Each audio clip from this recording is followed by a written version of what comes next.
4 ಬಜೆಟ್ಗಳಲ್ಲಿ revenue deficit ಆಗಿದೆಯೇ ಹೊರತು revenue surplus ಇಲ್ಲ. ಇದಕ್ಕೆ ಕಾರಣ ನಾನು ಬರ್ತೀನಿ ನಾನು ಆಮೇಲೆ ಯಾಕೆ ನಾವು ರೆವಿನ್ಯೂ ಡಿಫಿಸಿಟ್ ಆದೋ ಅನ್ನೋದಕ್ಕೆ ಕಾರಣಗಳಿದ್ದಾವೆ. ಆ ಕಾರಣಗಳಿಗೆ ಬರ್ತೀನಿ.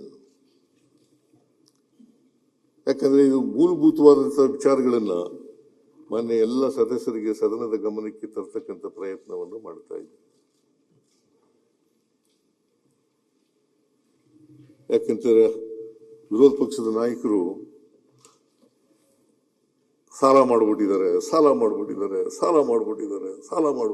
ಅಂತ ಹೇಳ್ತಾರೆ. ಆಕ್ಸಿಜನ್ ಮೇಲೆ ನಿಂತಿದೆ ಈ ಸರ್ಕಾರ, ಸಾಲದ ಆಕ್ಸಿಜನ್ ಮೇಲೆ ನಿಂತಿದೆ ಸಾಲ.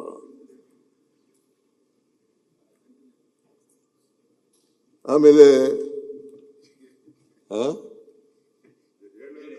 ಎಲ್ಲಿ ನಾನು ಇನ್ನೇ ಮಾತಾಡುವಾಗ ಮಾತಾಡಿದ್ನ ಎಲ್ಲ ಒಂದ್ಸರಿನೂ ಮಾತಾಡಿರ್ಲಿಲ್ಲ.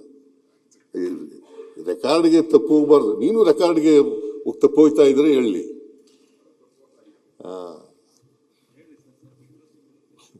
ಇಂಟ್ರೆಸ್ಟಿಂಗ್ ಏನ್ ಬೇಡ, ನಾವು ಹೇಳೋದೇ ಇಂಟ್ರೆಸ್ಟಿಂಗು, ನೀವು ಕೇಳೋದೇ ಇಂಟ್ರೆಸ್ಟಿಂಗು. ನಾನು ಮಧ್ಯದಲ್ಲಿ ಮಾತಾಡಿದ್ರೆ ಏನಾಗ್ಬಿಡ್ತದೆ, ದಾರಿ ತಪ್ಪಿಡ್ತೀನಿ.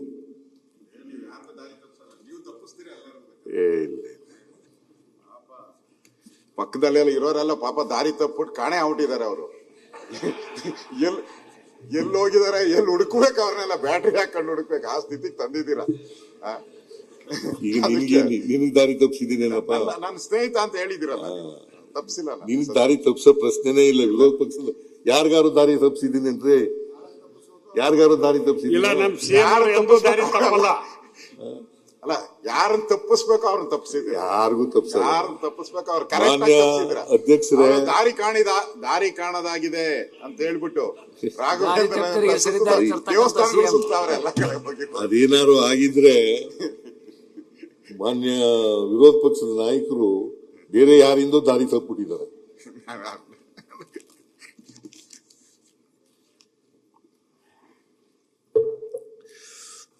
ಅದರಿಂದ ನಾನು ಯಾರಿಗೂ ದಾರಿ ತಪ್ಪಿಸ್ತಕ್ಕಂಥ ಇದು ವಾಸ್ತವವಾದಂಥ ವಿಚಾರಗಳನ್ನ ಸದನದ ಮುಂದೆ ಇಡ್ತಾ ಇದ್ದೀನಿ. ಯಾಕಂದ್ರೆ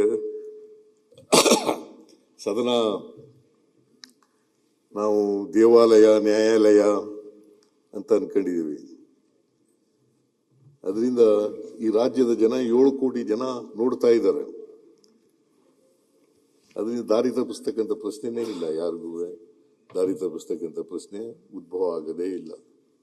ಕರ್ನಾಟಕದ್ದು ಅಂದಾಜು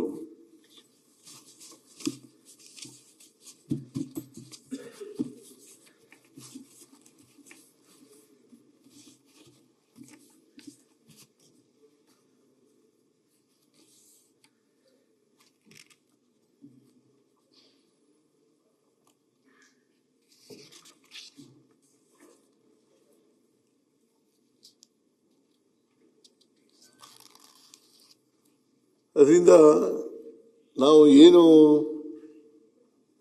ಫಿಸ್ಕಲ್ ರೆಸ್ಪಾನ್ಸಿಬಿಲಿಟಿ ಆಕ್ಟ್ ಅದೇನು ಮಾರ್ಗಸೂಚಿಗಳನ್ನು ಹೇಳ್ತದೆ, ಮಾನದಂಡಗಳನ್ನು ಹೇಳ್ತದೆ, ಆ ಮಾನದಂಡಗಳ ಒಳಗಡೆನೆ ಇದ್ದೀವಿ.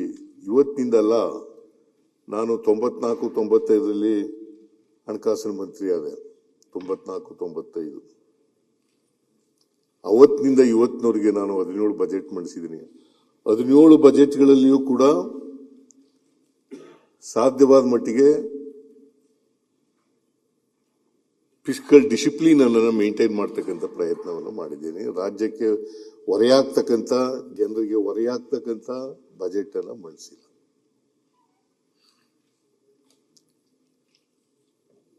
ರಾಜ್ಯದ ಹಿತ ಬಹಳ ಮುಖ್ಯ, ಈ ರಾಜ್ಯದ ಜನರು ಬಹಳ ಮುಖ್ಯ.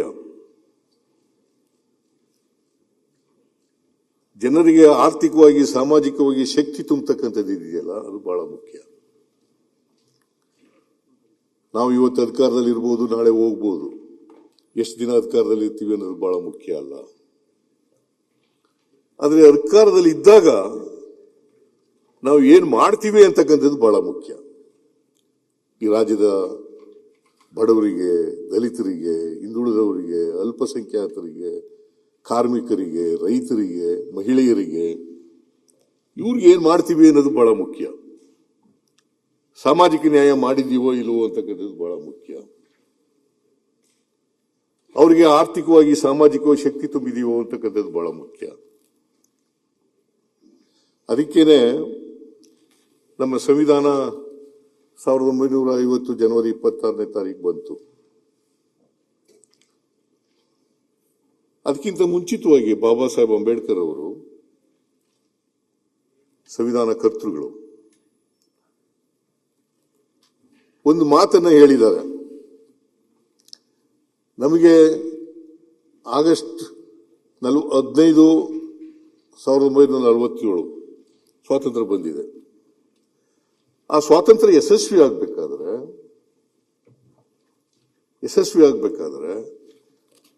ನಾವು ಈ ಸಮಾಜದಲ್ಲಿ ಇರ್ತಕ್ಕಂಥ ಪ್ರತಿಯೊಬ್ಬರಿಗೂ ಕೂಡ ಸಾಮಾಜಿಕ, ಆರ್ಥಿಕ ಸ್ವಾತಂತ್ರ್ಯವನ್ನು ಕೊಡಬೇಕು. ಬರೀ ರಾಜಕೀಯ ಸ್ವಾತಂತ್ರ್ಯ ಬಂದರೆ ಸಾಲದು, ಆರ್ಥಿಕ, ಸಾಮಾಜಿಕ ಸ್ವಾತಂತ್ರ್ಯವನ್ನು ಕೊಡಬೇಕು.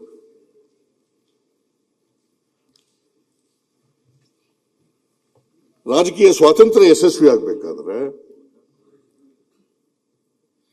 ಪ್ರತಿಯೊಬ್ಬರೂ ಕೂಡ, ಎಲ್ಲ ಸಮಾಜದ ಎಲ್ಲ ಜಾತಿ ಜನ, ಧರ್ಮದ ಜನ, ಎಲ್ಲ ಜಾತಿ ಜನ, ಎಲ್ಲ ಭಾಷೆಯ ಜನ, ಎಲ್ರಿಗೂ ಕೂಡ ಸಾಮಾಜಿಕ, ಆರ್ಥಿಕ ಶಕ್ತಿಯನ್ನು ಕೊಡಬೇಕು.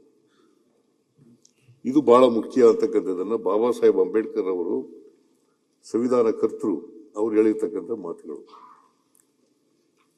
ಅವ್ರು ಇನ್ನೂ ಒಂದು ಹೆಜ್ಜೆ ಮುಂದೆ ಹೋಗಿ ಅಲ್ಲಿ ಹೇಳಿದ್ದಾರೆ ಅಂತಂದ್ರೆ, 1950 ಜನವರಿ 26ನೇ ತಾರೀಕು ನಮ್ಮ ಸಂವಿಧಾನ ಜಾರಿಗೆ ಬರ್ತದೆ.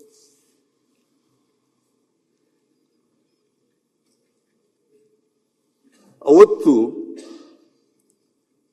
ವೈರುಧ್ಯತೆ ಇರ್ತಕ್ಕಂಥ ಸಮಾಜಕ್ಕೆ ಕಾಲಿಡ್ತಾ ಇದ್ದೀವಿ.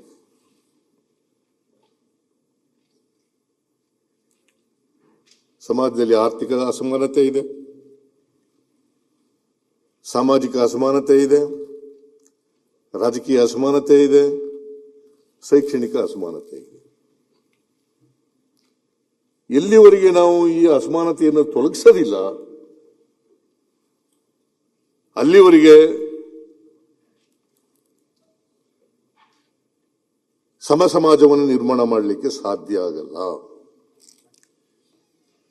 ಸ್ವಾತಂತ್ರ್ಯ ಬಂದು 79 ವರ್ಷಗಳಾಯ್ತು ಬಂತು. ಈ 79 ವರ್ಷಗಳಾದರೂ ಕೂಡ ಎಲ್ರಿಗೂ ಸಾಮಾಜಿಕ ನ್ಯಾಯವನ್ನು ಕೊಡಲಿಕ್ಕೆ ಸಾಧ್ಯ ಇಲ್ಲ. ಇವತ್ತು ಕೂಡ ಅಸಮಾನತೆಯನ್ನು ಸಮಾಜದಲ್ಲಿ ನೋಡ್ತೀವಿ.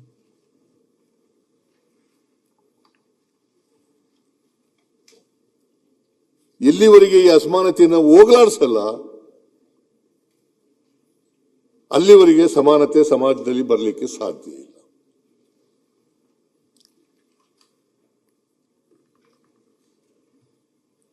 ಅದಕ್ಕೆ ನಾನು ನನ್ನ ಸ್ವಂತ ಅಭಿಪ್ರಾಯವನ್ನು ಕೂಡ ಹೇಳಲಿಕ್ಕೆ ಬಯಸ್ತಾ ಇದ್ದೀನಿ. ಬಸವಣ್ಣವರು ಹೇಳಿದ್ರು, ಜಾತಿ ಹೋಗ್ಬೇಕು, ವರ್ಗ ಹೋಗ್ಬೇಕು, ಸಮಾನತೆ ಸಮಾಜ ಬರಬೇಕು. ಆಮೇಲೆ ಕರ್ಮ ಸಿದ್ಧಾಂತ ಹೋಗ್ಬೇಕು ಅಂತ ಹೇಳಿದ್ರು. ಕರ್ಮ ಸಿದ್ಧಾಂತ ಹೋಗ್ಬೇಕು. ಈಗಲೂ ಕೂಡ ಅನೇಕ ಜನ, ಮಾನ್ಯ ಐ ಡೋಂಟ್ ಬಹಳ ಜನ ಸದಸ್ಯರುಗಳು, ನೀನ್ ಯಾಕಪ್ಪ ಹಿಂಗಾಗಿದ್ಯಾ, ನಿನಗೆ ಬಟ್ಟೆ ಇಲ್ಲ, ಆಸ್ತಿ ಇಲ್ಲ, ಹೊಟ್ಟೆಗಿಲ್ಲ, ಮನೆ ಇಲ್ಲ ಅಂತಂದ್ರೆ, ನಾನು ಹಿಂದಿನ ಜನ್ಮದಲ್ಲಿ ಕರ್ಮ ಮಾಡಿಬಿಟ್ಟಿದ್ದೆ, ಅದಕ್ಕೋಸ್ಕರವಾಗಿ ಈ ಜನ್ಮದಲ್ಲಿ ಹಿಂಗ್ ಹುಟ್ಟುಬಿಟ್ಟಿದ್ದೀನಿ ನಾನು ಅಂತ ಇದನ್ನ ಹುಟ್ಟಾಕ್ಬಿಟ್ಟಿದ್ದಾರೆ ಪಟ್ಟಭದ್ರ. ಇದನ್ನೇ ನಂಬ್ಕೋಬೇಕು. ಇದನ್ನ ನಂಬ್ಕೊಂಡು ಹಿಂಗೇ ಇರ್ಬೇಕು. ನನ್ನ ಕರ್ಮ ಅಪ್ಪ, ನನ್ನ ಹಣೆಯಲ್ಲಿ ಬರೆದು ಬಿಟ್ಟದಪ್ಪ,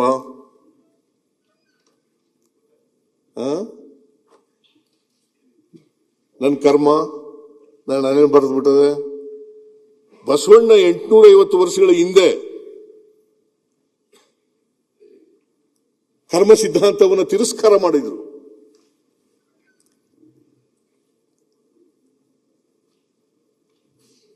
ಕರ್ಮ ಸಿದ್ಧಾಂತವನ್ನ ತಿರಸ್ಕಾರ ಮಾಡಿದ್ರು. ಆದರೂ ಕೂಡ ಇನ್ನು ಜಾತೀಯತೆ ಇದೆ, ವರ್ಗ ವ್ಯವಸ್ಥೆ ಇದೆ ಸಮಾಜದಲ್ಲಿ. ಬದಲಾವಣೆ ಆಗಿಲ್ಲ, ಸಮಾಜ ಬದಲಾವಣೆ ಆಗಿಲ್ಲ. ಇದನ್ನು ಇನ್ನೂ ಕಾಣ್ತಾ ಇದ್ದೀವಿ. 79 ವರ್ಷ ಆಯ್ತು ಸ್ವಾತಂತ್ರ್ಯ ಬಂದು, 79 ವರ್ಷ.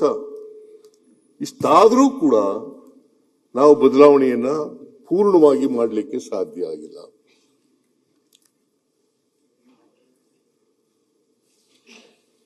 ಇದನ್ನ ಬಾಬಾ ಸಾಹೇಬ್ ಅಂಬೇಡ್ಕರ್ ಅವರು, ಅದಕ್ಕೆ ಬಸವಣ್ಣವರು ಇವನಾರವ ಇವನಾರವ ಇವನಾರವ ಎಂದೆನಿಸದಿರಯ್ಯ, ಇವ ನಮ್ಮವ ಇವ ನಮ್ಮವ ಇವ ನಮ್ಮವ ಎಂದೆನಿಸಯ್ಯ, ನಿನ್ನ ಮನೆಯ ಮಗನೆಂದೆನಿಸಯ್ಯ, ಕೂಡಲ ಸಂಗಮ ದೇವ. ಏನ್ರಿ ಅರವಿಂದ್ ಬೆಲ್ಲದ್ ಅಲ್ವಾ? ಅದು ಹೋಗಿದೆ ಜಾತಿ. ಇವನಾರವ ಇವನಾರವ ಇವನಾರವ ಅಂತನ್ನೋದೇ ಇನ್ನೂ ಉಳಿದಿದೆ. ಇವ ನಮ್ಮವ ಇವ ನಮ್ಮವ ಇವ ನಮ್ಮವ ಇವ ನಮ್ಮವ ಅನ್ನೋದು ಇನ್ನೂ ಬಂದಿಲ್ಲ.